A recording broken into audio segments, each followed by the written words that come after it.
TVK Vijay కి congratulations చెప్పారు మాజీ ముఖ్యమంత్రి స్టాలిన్. ప్రజల తీర్పుకు తలవంచి దానిని మనస్ఫూర్తిగా స్వీకరిస్తున్నానని చెప్పారంటున్నారు ఆయన. గడిచిన 5 ఏళ్లలో తాము ఎన్నో ప్రాజెక్టులను చేపట్టామని అంటున్నారు. ఆ తర్వాత తమిళనాడు ప్రజలకు మంచి పాలన అందించామని కూడా ఆయన అన్నారు. అన్ని రంగాల్లోనూ తమిళనాడును ఉన్నత స్థానానికి తీసుకెళ్లాము. ప్రజల కోసం మేము చేపట్టిన మంచి పథకాలను కొనసాగించడానికి తమకు ఓటు వేయాలని కోరామన్నారు స్టాలిన్. నా రాజకీయ జీవితంలో ఎన్నో విజయాలను చూశాను, ఎన్నో అపజయాలను కూడా ఎదుర్కొన్నాను. అయితే రాజకీయాల్లో గెలుపు కంటే ఆశయం, సిద్ధాంతాలు ముఖ్యమన్నారు ఆయన. ఇన్నాళ్ళు ప్రజల కోసం పనిచేసిన డిఎంకే ప్రభుత్వం ఇప్పుడు మరింత బాధ్యతతో గొప్ప ప్రతిపక్షంగా ఉంటుందంటున్నారు స్టాలిన్. సో ఇది ఆ స్టాలిన్ చేసిన ట్వీట్ మనం రైట్ సైడ్ లో చూస్తూ ఉన్నాం. సో స్టాలిన్ ట్వీట్ లో we bow and accept the verdict of the people, congratulation to the victors. ఆయన విజయ్ కంగ్రాచులేట్ చేయలేదు. ఇక్కడ విజేతలకు ఎవరైతే గెలిచారో ఆ విజేతలకు కంగ్రాచులేట్. ఎందుకంటే బికాజ్ ఆయన మాజీ ముఖ్యమంత్రి, ఒక ప్రత్యర్థి గెలుపుని డైరెక్ట్గా మెన్షన్ చేసి ఆయన కంగ్రాచులేట్ చెప్పే అవకాశం లేదు. సో ఇక్కడ స్టాలిన్ కూడా అదే చేశారు. డైరెక్ట్గా విక్టర్స్కి విజయాన్ని అందించినందుకు కంగ్రాచులేషన్స్ అని చెప్పి ఆ విక్టర్స్కి ఎవరైతే గెలిచిన వారికి కంగ్రాచులేషన్స్ చెప్పారు. మేము we bow and accept the verdict of the people, ప్రజలు ఇచ్చినటువంటి నిర్ణయాన్ని మేము శిరసా వహిస్తాము. So in the past 5 years we have created numerous projects and provided good governance to the people of Tamil Nadu. We have elevated Tamil Nadu in every way. In the electoral arena, we sought votes only by speaking our achievements. గడిచిన 5 సంవత్సరాల పాటుగా కొన్ని లెక్కలేనంత projects మేము తీసుకొచ్చాము. ఇక్కడ good governance అందించాం Tamil Nadu ప్రజలకి. మేము తమిళనాడుని ప్రతి రంగంలో కూడా ముందుకు తీసుకెళ్లే ప్రయత్నం చేశాము.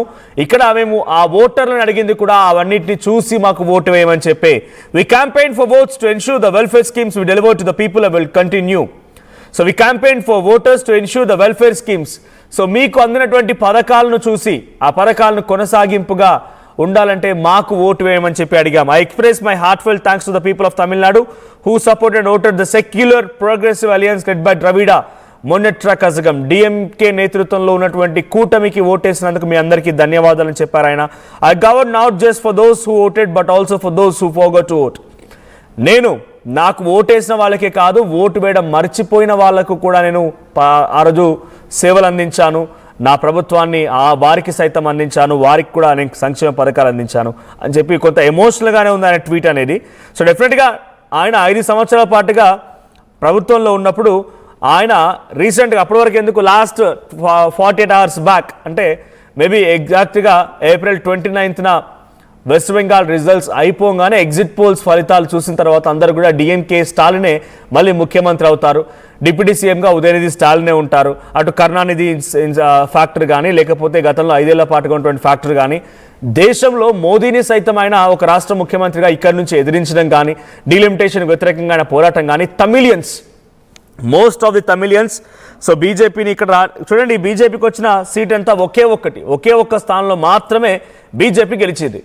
బీజేపీ గెలిచింది ఒక్క స్థానంలో మాత్రమే. అంటే బీజేపీని ఎంత మేరకు అక్కడ ప్రజలు తిరస్కరించారో చూసాం. సో ద్రవిడియన్స్కి కొంత వాళ్ళ స్టేట్ అన్నా, వాళ్ళ కల్చర్ అన్నా, వాళ్ళకి సంబంధించిన ఏ ఆస్పెక్ట్ అయినా సరే వాళ్ళు ఇండివిజువల్గా సెల్ఫ్ రెస్పెక్ట్తో చాలా గట్టిగా ఉంటారు. సో అటువంటి వాళ్ళు ఎన్ఆర్డీఎంకేని యాక్సెప్ట్ చేయరు.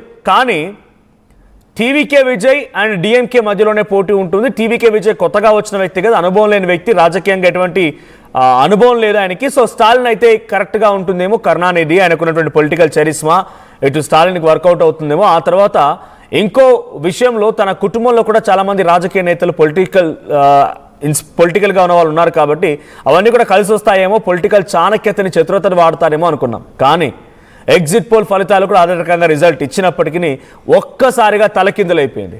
స్టాలిన్ పొలిటికల్ ఫ్యూచర్ ఒక్కసారిగా బ్రేక్ పడింది. ఏకంగా ఎంతలా ప్రజలు తిరస్కరించారంటే కేవలం అక్కడ ఆయన ప్రభుత్వాన్నే పక్కన పెట్టడం కాదు, ఆయన్ని సైతం తిరస్కరించారు. He is also rejected peace. Kolathur నియోజకవర్గం నుంచి ఆయన ప్రత్యర్థి విఎస్ బాబుని టీవీకే పార్టీ తరఫున కంటెస్ట్ చేసిన వ్యక్తిని గెలిపించి అక్కడ ఆయనను సైతం పక్కన పెట్టినప్పుడు అర్థం చేసుకోండి, పబ్లిక్ కేవలం ఆయన ప్రభుత్వాన్నే కాదు ఆయన్ని కూడా తిరస్కరించారు అనేది. కొలతూరు నియోజకవర్గంలో అట్మోస్ట్ ఆల్ 8,650 ఓట్స్తో ఆయన ఓటమి పాలయ్యారు. ఉదయనిధి స్టాలిన్ గెలిచారు, పళనిస్వామి గెలిచారు. కానీ ముఖ్యమంత్రి పైన ఎంతటి తీవ్రమైన వ్యతిరేకత అర్థం చేసుకోండి. ఈసారి కొలతూరులో కనుక ఆయన గెలిస్తే ఇట్స్ 4th time. ఆయన 4వసారి నియోజకవర్గంలో పోటీ చేయడం, ఆ తర్వాత గెలవడం అనేది. కానీ ఇక్కడ అనూహ్యంగా ఎవరు ఊహించని రీతిలో ఆయన సైతం ఓడిపోయారు. అందుకే ఏది శాశ్వతం కాదు. 5 ఏళ్ల ప్రభుత్వానికి వచ్చి ప్రజల్ని మీ వైపుగా తిప్పుకోవాలనేది మీరు చేయాల్సిన పనిలో, లేకపోతే మీ సర్వీస్లో, మీ మాటల్లో, మీ చేతల్లో, అంతేగాని మీ ప్రెషర్లో, మీరు పెట్టేటువంటి సపరేషన్లో భయపెట్టాలనుకుంటే ప్రజలు అవకాశం వచ్చిన రోజున వాళ్ళు భయపెడితే కనీసం మీరు ఇక